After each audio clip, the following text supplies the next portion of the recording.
morning. Welcome to Stretch with Dave. I'm Dave. Today we are going to go through some stretches that will help out with your low back. A lot of stretches that we've done already, we've just sort of compiled them in a series that's a little bit more conducive to just stretching out the low back. So we're going to start on the ground with our child's pose to Cobra. I'm going to have somebody joining me here today. Hopefully he's not too much in the way because he's hard to move. So with our child's pose, we're going to start kneeling. I push my hips back and reach forward. And it's going to be difficult to move into the Cobra pose here, but then I shift my hips into the ground, chest comes lifted. Push the hips back, and we can just move through this on our breath. Hips back, and then forward, chest lifted. And I really like to start with the dynamic movement.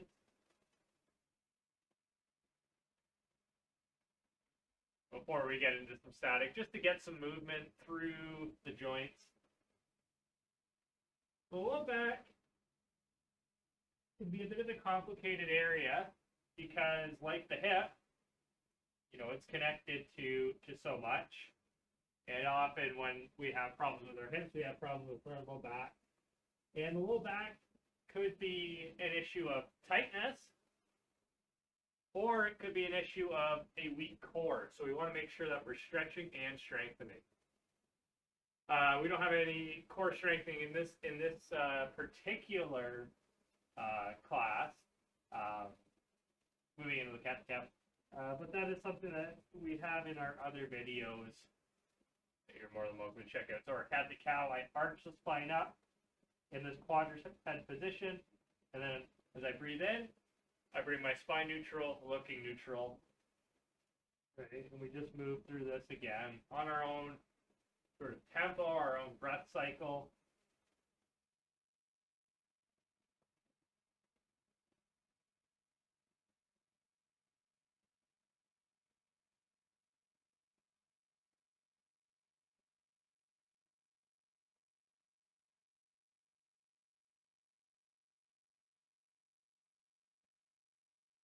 The complicated thing about the low back is it could be tightness, it could be strengthening. The nice thing about it is a lot of these stretches are fairly basic,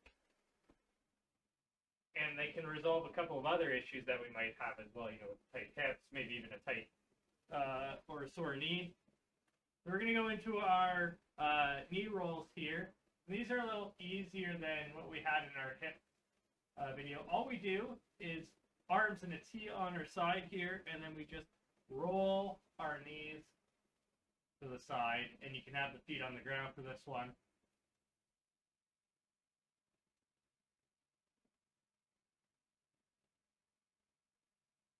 The other thing with low back is it could even be the footwear that you are wearing. It can be the surface that you're working on. Could be your lifting technique, could be your chair, could be your bed. So as we move through our fitness, if we're still having these problems, you're going to want to check out some of these other external factors. So I don't have this on here, but what we're going to do is we are going to rotate our left leg over. We're just going to push our right hand down on our left knee and look towards our left hand.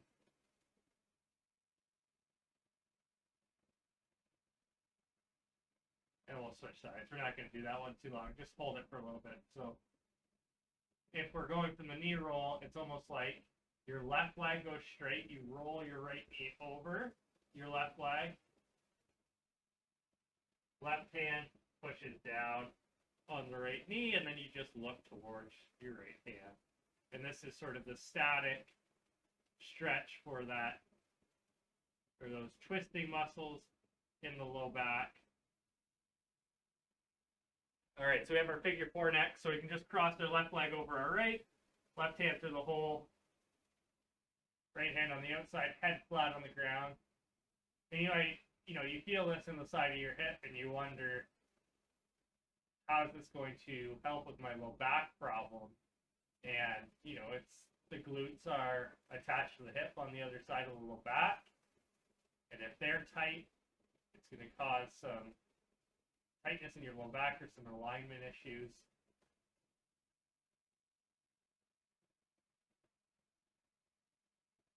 That's why the back can be a complicated area. It could be a problem with your glutes. It could be a problem with your shoes. But doing all these things, it's not pointless to do them because it could be so complicated. They can have so many other benefits, right? Like you stretch your glutes and now your hips stop hurting and then your back stops hurting. It's all connected. All right, so switch sides there. Sorry, I just sort of got lost there in my own talking there. So I switched sides for a little bit, but I didn't hold too long.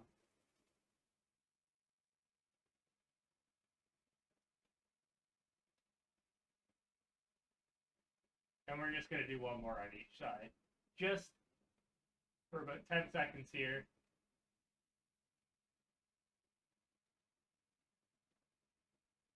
And we'll switch again. So our next stretcher, we're going to be using the chair for our chair hamstring. As I mentioned, though, you don't need to have a chair. And I'll show you what that looks like. So you can always just straight leg forward, toe up. You can always just hinge like that. I prefer the chair. I'm going to use a computer chair today. It's got a little bit more twist, so you just have to be aware of that. Toe pointed towards the shin, just lean forward. Again, the hamstrings are one of the biggest of those muscles of, if this is tight, you could have, it's a very strong indicator of low back pain. So with my legs straight, I can hinge forward slightly. If we choose to hinge, just make sure you're not, rounding in the shoulders. It's a hinge, which means you bend forward with the straight back at the hip, not getting low by rounding your shoulders. And I'm just going to turn my body towards my left leg now.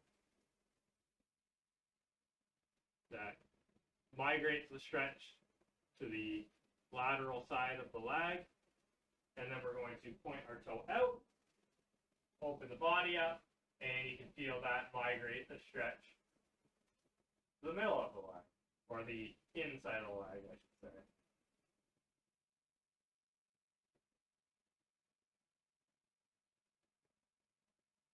And we'll switch sides.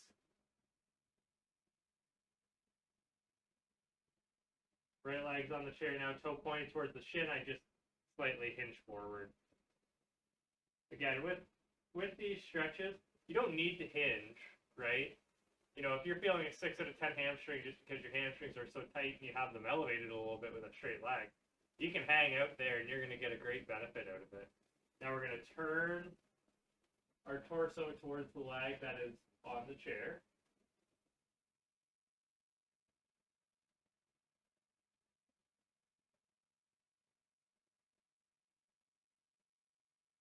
And we'll go to the outside now. I'm in the camp of believing pretty much everybody needs to be stretching their hamstrings more. It's just a product of our environment right now that we have tighter hamstrings. If we play any sports, we always want to make sure that we're warming up our hamstrings, especially if there's an explosive movement, so that we don't have an injury there. All right, so our chair triangle. Right hand on the chair, right leg forward. Again, you don't need a chair for this. You can do it without a chair, just using your knee. And we turn and open up that left hand, keeping our gaze on our hand the whole time.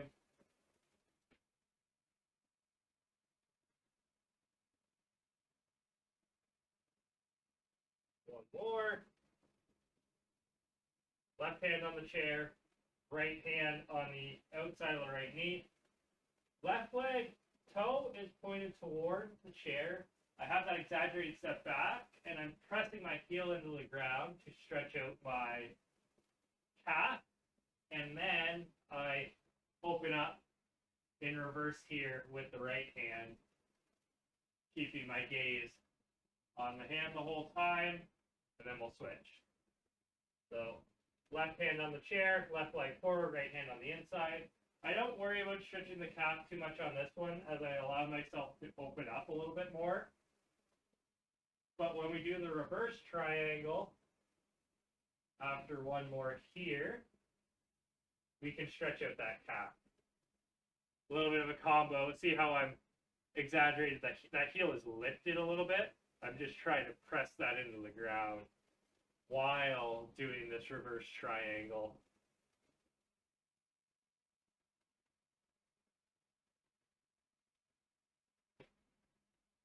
Okay, then we have our forward fold combo. So we've done this many times before. Hips go back, curl the hands in front. We pull back on those fingers, arms overhead. Hips to the left, lean to the right. Hips to the right, lean to the left.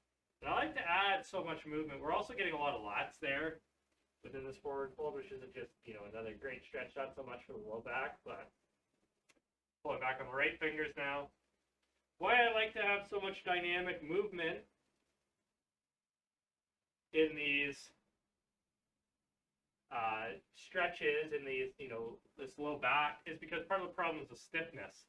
So pushing down on the left fingers this time. We're so rigid in our day-to-day life, and that's what leads to a little bit of low back pain. So we should have some movement in our day. And we are going to finish off with just child's pose.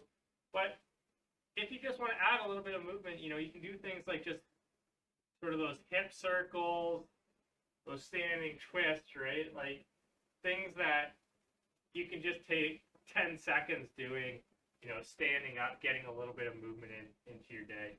And we're just going to finish off with that child's pose hold, because that's sort of the ultimate low back stretch. Hips go back, reaching forward.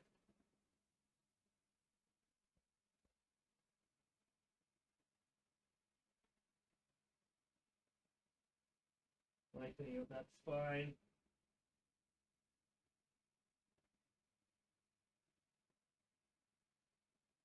Head falls between the elbows.